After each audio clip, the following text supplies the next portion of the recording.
Doctor. Adrian Graves had always been a man of science.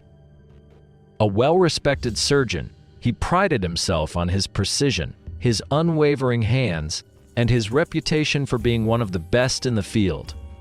But beneath his calm exterior lay a restless curiosity, an insatiable thirst to explore the boundaries of life and death. When he was offered the position at Blackthorn Asylum, a derelict hospital that had been reopened for a secret medical project, he couldn't resist. The asylum stood on the outskirts of town, surrounded by dense woods, its dark silhouette looming like a forgotten relic of a past better left buried. The moment Adrian stepped inside, the air grew heavy. The walls seemed to whisper, a hush of voices just beyond hearing. The dim lighting flickered, casting eerie shadows that slithered across the corridors. But the logical part of his brain dismissed it as faulty wiring, and his own imagination playing tricks on him. Dr. Graves had only one patient 103. The records were sparse. No name, no history. Only a single directive: do not let him die. Patient 103 lay restrained in a steel-frame bed, his face obscured by thick bandages. The heart monitor beside him beeped in a steady rhythm, a cold reassurance of life. Adrian examined him closely. His pulse was strong, but his skin was unnaturally cold. As the days passed, Adrian became obsessed with the patient. Despite numerous tests, the results were inconclusive. The man did not speak, did not eat, did not react. The only thing he did was breathe slow, deliberate breaths, as if he were conserving his energy for something unseen. Then, one night, the whispers grew louder. Adrian awoke to the sound of rustling papers, the medical records on his desk scattered as if an unseen force had rifled through them. The light above his patient flickered violently before plunging into darkness. When it came back, the patient's restraints had loosened, but he had not moved. Determined to uncover the truth, Adrian delved into the asylum's past. What he found chilled him. Blackthorn had been shut down decades ago after a series of grotesque experiments. The doctors had been trying to manipulate death itself. Patients had been kept alive long past their natural end, their souls tethered by unnatural means. Some had vanished. Others had left behind only screams in the walls. That night, Adrian dreamed of hands grasping at him, pulling him into the abyss. He woke in a cold sweat, only to find patient 103 standing beside his bed. The bandages had fallen away. What lay beneath was not human. A face stretched and torn, hollow sockets where eyes should have been, and a mouth that moved soundlessly, yet Adrian heard the words inside his skull.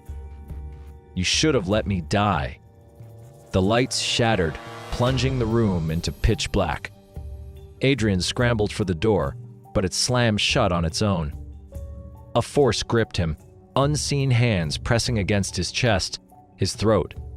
He struggled, gasping for air, as the whispers turned into screams. The weight of the past, of every soul tortured within these walls, bore down on him. The last thing he saw was patient 103, smiling a grotesque, impossible grin as darkness swallowed everything. The next morning, the hospital was empty. Adrian Graves was never found. Only his journal remained, its final words scribbled in frantic strokes. "I should have let him die." And from the shadows, the whispers continued, waiting for the next doctor to arrive. Years passed. Blackthorn Asylum was abandoned once again, its halls left to decay, its legend fading into local folklore. But something still lived within its walls. Dr. Evelyn Carter had heard the stories. They were whispers among the medical community tales of Adrian Graves, of the vanished staff, of a patient who should never have existed. But she was a scientist, not a believer in ghosts. When a mysterious research firm approached her with a lucrative offer to reopen Blackthorn, she accepted. The facility had been restored, the past swept away under fresh paint and modern equipment. But the moment she entered the patient ward, she felt the air thick with unseen eyes watching. And in the last room on the left, she found a single occupied bed, patient 103. His restraints were secure, his vitals steady. But when she looked at him, she swore she saw something shift beneath the bandages. A whisper brushed against her ear. "You should have let him die." The cycle had begun again. Days turned to weeks, and Dr. Carter found herself drawn deeper into the mystery of patient 103. She reviewed every available document, searching for patterns in his vitals, anomalies in his biology. It made no sense. He showed no signs of aging or decay, no biological processes of a normal human.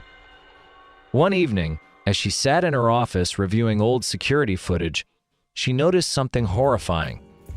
In one recording, the moment the previous Dr. Adrian Graves disappeared, the patient's body twitched, his bandages shifting as if something was writhing beneath them.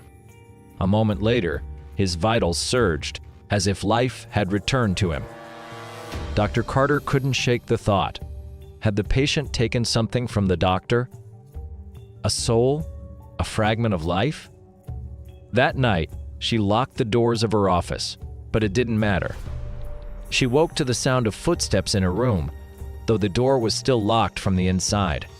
Her heart pounded as she turned over in bed to find patient 103 standing over her. She tried to scream, but the air felt thick, suffocating. The patient leaned in close, and she heard it again. "You should have let me die."